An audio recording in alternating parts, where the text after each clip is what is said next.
నువ్వు గుడి కట్టుకుంటావా, చర్చి కట్టుకుంటావా, మసీదు కట్టుకుంటావా, దానికి నీ డబ్బులు పెట్టుకో, లేదా అందరూ కలిసి డబ్బులు వసూలు చేసుకోండి. ఒక ప్లేస్ కొనుక్కోండి. ఆ కొనుక్కున్న తర్వాత అక్కడ మీరు పర్మిషన్ తీసుకోండి, కట్టుకోండి. పర్మిషన్ తీసుకొని కట్టుకోండి. అక్రమ గుడి వద్దు, అక్రమ మసీదు వద్దు, అక్రమ చర్చి వద్దు. కానీ ఒక ప్రైవేటు వ్యక్తి యొక్క భూమి, రామిరెడ్డి అనే ఒక వ్యక్తి భూమిలోకెళ్ళి చర్చి కడతా అది కాదయ్యా అన్నందుకు ఇక్కడ ఎస్సీ, ఎస్టీ అట్రాసిటీస్ కేసు. ఇప్పుడు నిన్న సుప్రీంకోర్టు ఇచ్చిన ఘాటైన తీర్పు ఏదైతే ఉందో, ఎస్సీ, ఎస్టీ నువ్వు మతం మారిన తర్వాత నువ్వు ఎస్సీ ఎట్లా అవుతావు అని తీర్పు ఇవ్వడానికి కారణమైనటువంటి వ్యవహారంలో ఆ పాస్టర్ అహంకారం, ఆ పాస్టర్ దుర్మార్గం, ప్లస్ అతనికి అండగా నిలిచినటువంటి ప్రభుత్వం, ఆనాడు వైఎస్ఆర్ కాంగ్రెస్ పార్టీ ప్రభుత్వం కావడం, గ్రౌండ్ లెవెల్లో కొంతమంది రెచ్చిపోయారు పాస్టర్లు అనడానికి సజీవ సాక్ష్యం. ఇప్పుడు ఆ పాస్టర్ చేసిన దుర్మార్గంతో ఒక మంచి జరిగింది, హిందువులందరికీ న్యాయం జరిగింది.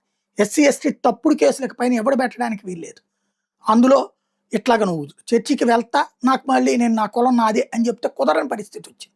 ఒక కీలకమైనటువంటి చర్య జరిగింది ఇక్కడ. ఏదైతే అక్కల రామిరెడ్డి ఈ విషయాన్ని తేల్చి చెప్పారు.